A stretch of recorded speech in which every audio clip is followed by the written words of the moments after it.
St. Joseph's, Missouri. It is here that the life of the Pony Express began, a group of young men that became famous for their agility, courage, and determination. It also happens to be the birthplace of another famous person, former Carolina Panthers defensive end Mike Rucker.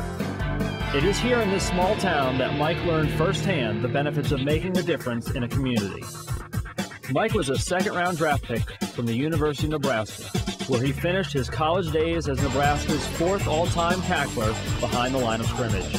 His 40 sacks helped bring the team a national championship in 1995 and again in 1997. Rucker was picked by the Carolina Panthers in the 1999 NFL Draft. He collected 3 sacks his first year playing in all 16 games. In 2004, Mike finished the season with 12 sacks and earned his first trip to the Pro Bowl.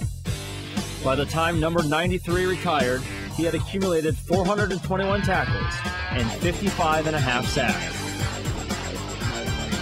But the story doesn't end there. Mike can be seen regularly on the NFL Network and on ESPNU, where he works as an analyst. Your brother Martin was drafted by the Browns, tight end out of Missouri. What has his experience been like so far, and what are you talking to him about? Well, we kind of missed each other last night because I was coming out here and he was coming home, but he's excited. You know, he's going to have an opportunity up there to, you know, I told him, hey, welcome to this fraternity. It's a privilege to be part of this fraternity, and he's excited. Well, I think a lot of people put a lot of emphasis on the sacks, and it's important, but I think it's overrated in the sense that a guy can get pressure to the quarterback, make that quarterback feel uncomfortable, throw an interception. That's even better than a sack, because now your offense got the ball, now you're going the other way instead of a sack. Sacks are important, but they're not everything. Well, like I said, it's tough. You got a lot of young talent out there. But I still like Florida. I think they've been in the big game. They've got some returning guys coming back on the offensive side of the ball. Tim Tebow, he's a strong, athletic quarterback, and I think he's going to be the head of that monster down there. And I like to see them return to the championship game. Football is not all Mike likes to talk about. These days, Mike enjoys giving lectures on how to better the community and help those around him. I can honestly say that I was surrounded by a good cast. I looked at my peers. We were yoked up in the same way. We didn't drink. We didn't do drugs.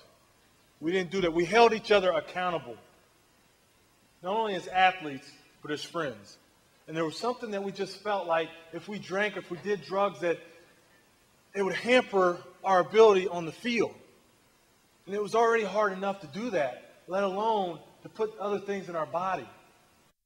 When Mike was looking for a child care facility for his children, he, along with several of his teammates, founded the Ruckus House, a child care facility that focuses on education, play, and building Christian character. Mike also keeps busy with his real estate brokerage firm, Vision Group Realty. It is a busy schedule for a man who is involved with several charities, including the Ruckus House Scholarship Foundation, Charlotte Mecklenburg Police Foundation, SAC ALS, United Way, and the USO. Although Mike is now finished with his NFL career, his impact on the game and the community is far from over. Expect to see him around. His determination to make a difference is sure to make him as memorable as those young men from St. Joe's, Missouri.